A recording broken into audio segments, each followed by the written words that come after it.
Adonai.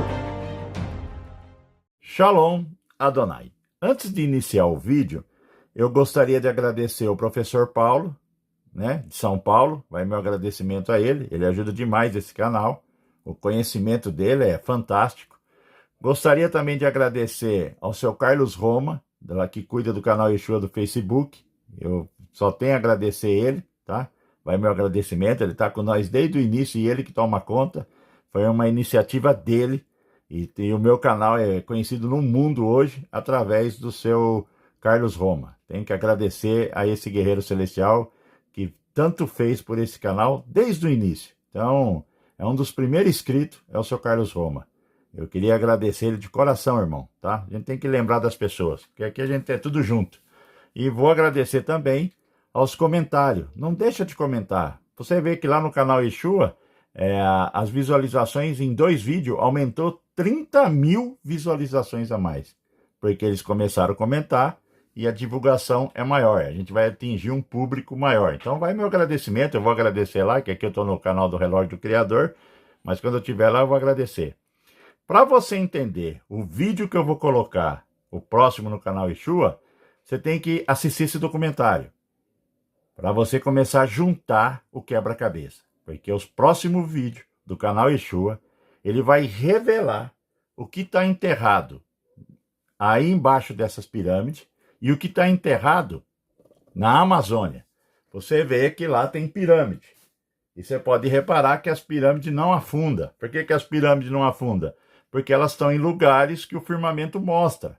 Por isso que no Brasil tem 70 cidades que não afundam, que eu estou colocando. Vai subir o vídeo ainda da região do Nordeste e da região Norte. É que eu estou fazendo um vídeo longo. As pessoas vão gostar de todas as regiões. A forma que o que vai ser mostrado. Então o firmamento mostra. Tanto tá aí, ó. As pirâmides não afundam. Quer ver outra imagem? Isso aí, ó. São imagens lá da Amazônia. Ó. O mistério das 3 pirâmides da Amazônia que não afundam. Tá vendo? Aí, tá aí, ó. Pirâmide, pirâmide, pirâmide. Então fica com o documentário. Eu vou colocar várias partes desse documentário. Esse documentário vai ampliar sua visão de uma tal forma, porque o que vai ser mostrado no canal Yeshua é onde está a Ramempatá, Atlântida, onde que ela está na Amazônia, e você vai saber o que tem embaixo das 3 pirâmides, que estão enterradas aí no deserto do Egito. O que está enterrado no deserto do Egito também está enterrado lá na Amazônia, Então a gente vai explicar tudo. Vocês vão ter uma compreensão gigantesca da história que foi ocultada a nós. Então você tem que ter esse entendimento, porque isso está no firmamento. Então a gente vai mostrar isso aí. Mas para você ter o entendimento do próximo vídeo, lá do canal Yeshua, você tem que assistir os vídeos desse documentário, para você juntar o quebra-cabeça. Shalom, Adonai, fica com o documentário.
Exodus.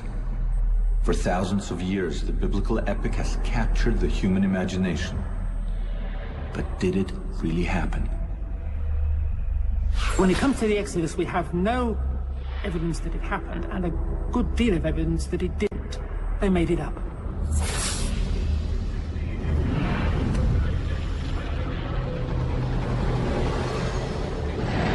Painstaking excavation. Under 150 feet of sand and rock, they discovered the ancient tomb of Mentemhit. Something must have happened. I can't explain what happened, but it shaped ancient Israel's identity, and therefore I can't dismiss it as a fairy tale.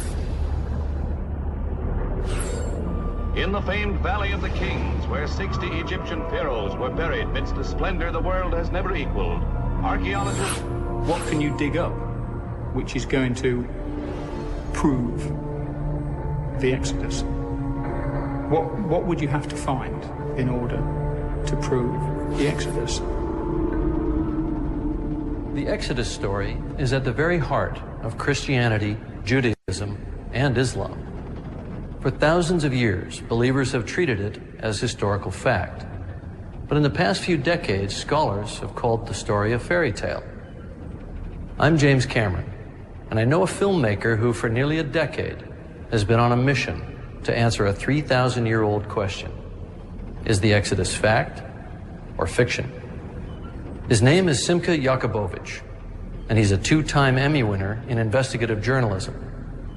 He claims that scholars have missed the archaeological evidence that's hiding in plain sight. More than that, he seems to have come up with the goods by putting together the long-forgotten pieces of the ultimate archaeological mystery.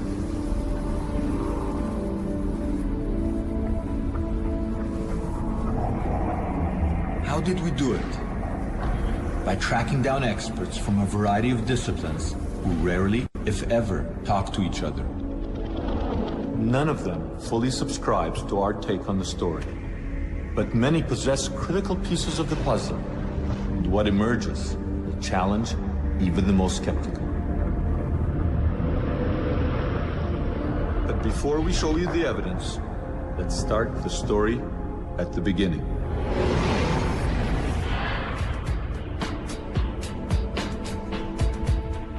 The biblical tale begins when the Hebrew patriarch Jacob escapes drought in the land of Canaan, modern Israel, and moves to the land of plenty, the land of the pyramids, ancient Egypt. There, Jacob's clan, the future Israelites, flourish in their new environment. In fact, Jacob's son, Joseph, became as powerful as the rulers of Egypt, the pharaohs.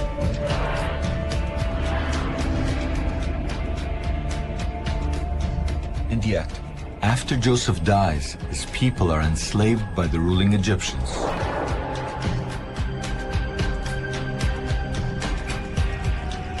More than a century later, the Egyptians became afraid of revolution and instituted a policy of drowning all the Israelite male infants. It was at this point that Jacob's great-great-grandson was born.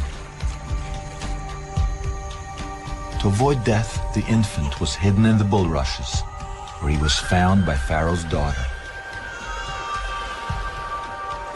The princess adopted him and named him Moses. When Moses grew up, he sided with his oppressed brethren and fled into the desert. 60 years later, he returned to utter the unforgettable cry, "Let my people go." 10 times Pharaoh said no to Moses, and 10 times God struck Egypt with catastrophic plagues, ultimately killing all Egyptian firstborn males. Finally, Pharaoh let the Israelites go, but then changed his mind and pursued Moses and his followers to the edge of the sea. It looked like the Israelites were trapped. But then the impossible happened. The sea parted, and the Israelites crossed to safety. Moses now led his followers to Mount Sinai, where they received the 10 Commandments, the sacred laws they would take with them to the Promised Land. Most scholars believe this story is a myth. So even when the evidence is staring them in the face, they ignore it. The most dramatic example of this took place in 1947 when archaeologist Henri Chevrier found pieces of a broken stone monument or stela, dating to a pharaoh named Ahmose, around 1500 before the Common Era, or BCE. Incredibly, the Ahmose stela is covered in hieroglyphic inscriptions that mirror the biblical tale. Today, it lies abandoned in the basement of the Cairo Museum, and all our attempts to get access to it were unsuccessful. So using Chevrier's published description, we reconstructed the stela and got one of the world's leading Egyptologists to comment on it. We have this very interesting stela, which is dated to the reign of Ahmose. It records a tremendous catastrophe that happened to Egypt. We're not quite clear what it was, but it involved rain and thunder and lightning and such a storm that rarely happens in Northeast Africa. I mean, that's a dry area. It sounds peculiar to me that the biblical tradition preserves the memory of plagues, which involve climatic cataclysms. And here we have, from the very time, this curious stela. This curious stela may in fact hold the key to the Exodus enigma. Let's take a closer look. The Bible says that at the time of the Exodus, there was a great storm. Ahmose's stela also talks of a great storm. The Bible says darkness descended on Egypt. The stela says that Egypt was enveloped in darkness. The stela then says something very peculiar. Though the Egyptians worshipped many gods, on this stela it is written that the storm and the darkness happened when God, in the singular, manifested his power.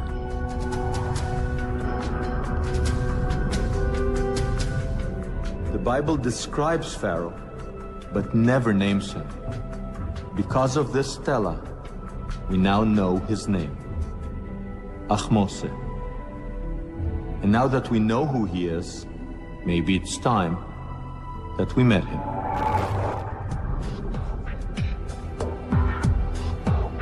This is the Cairo Museum, home to some of the most famous mummies ever unearthed. We came here in search of Pharaoh Ahmose, the man who we believe is the Pharaoh of the Exodus. You want to flash that thing? Normally, here. At first, we couldn't locate him, but we did locate his father, Second Henry Tao II. If we are right, this is one of the pharaohs who oppressed the Israelites. According to most scholars, his skull had been crushed by enemy axes.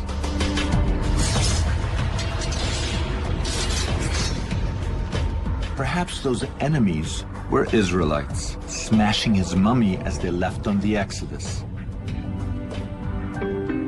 We continued on our search for Ahmose. It was hard to locate him because he had been sort of misfiled. But we did locate one of his two wives under some debris in one of the museum's workshops.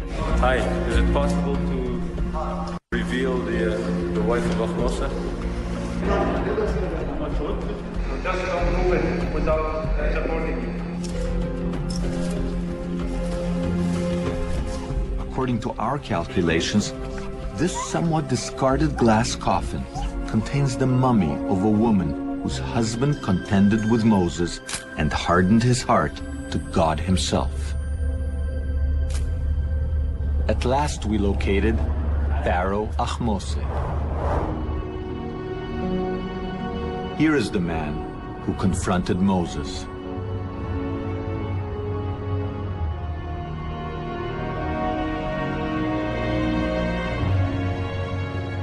Can it be that Ahmose's father remembered the Israelite prince he grew up with, and when he gave his son his Egyptian name, Ahmose, the moon is born, he chose the name because of a play on words. In Hebrew, Ahmose means the brother of Moses. In history, Pharaoh Ahmose is most famous for expelling a foreign nation from Egypt around 1500 BCE.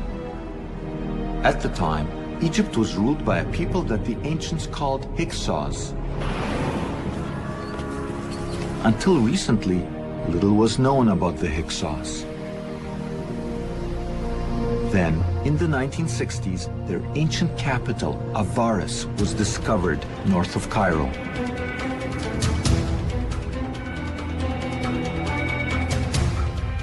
No one has ever been allowed to film at Avaris.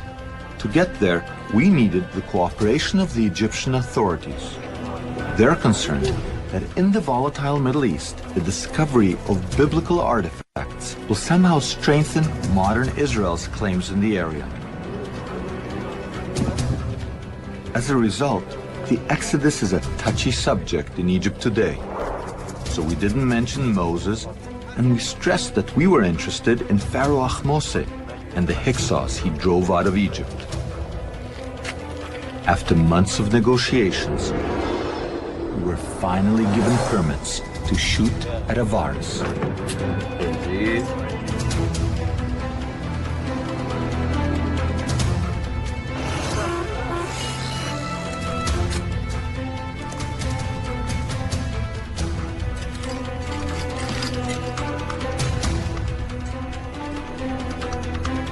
This is Avaris, a walled city dominated by palaces. 3,500 years ago, it was surrounded by branches of the Nile.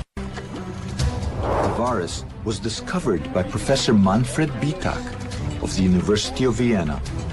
Although only a few acres are exposed today, in ancient times, Avaris seems to have dominated the area. Avaris itself was much bigger. It was 250 hectares, so it extended from here to the east about 2 kilometers, and from here to the south perhaps even 1 kilometer. In the Hyksos period, this was one of the major residences of Egyptian pharaohs. Egyptian history clearly states that the Hyksos who ruled mighty Avaris were Semites like the Israelites, and that they left on a mass exodus, known as the Hyksos expulsion.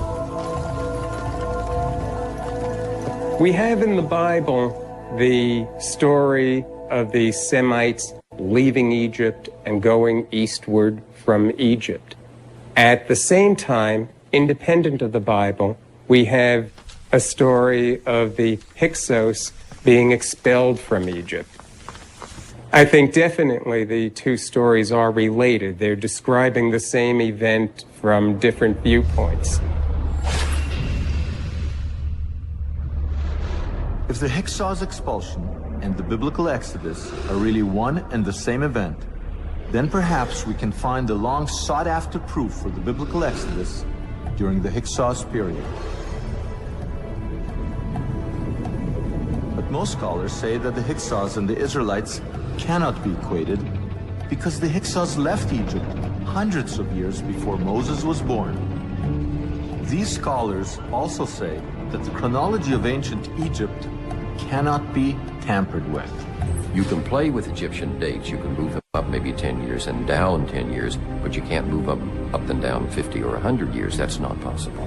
And yet many people try to do that. They try to adjust chronology to fit their predetermined notion of biblical history. You can't do it.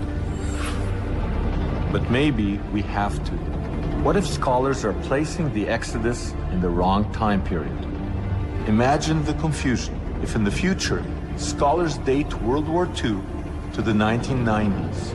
You'll never find any evidence that it actually happened. Currently, most scholars date the Exodus to 1270 BCE during the reign of Pharaoh Ramses II. But some scholars are now breaking with that consensus. The Bible gives information that would put the Exodus about 480 years before the early years of Solomon, in the middle of the 15th century BC. Professor Bimson's calculations move the Exodus from its present date to 1470 BCE, less than 100 years from the traditional date for the Hyksos expulsion. These are too close to write off as a coincidence. So we have a new date for the Exodus. Approximately 1500 BCE. The Hyksos. And the Hyksos expulsion is what we're talking about when we are talking about the Exodus. All right. Our new date for the Exodus is 1500 BCE. We know from the Bible that the Israelites arrived in Egypt some 200 years before their Exodus. In the original Hebrew, the Bible calls the Israelites God's people, or Amo Israel. If we write about our dates, there should be hard archaeological evidence for the arrival of these Amo around 1700 BCE.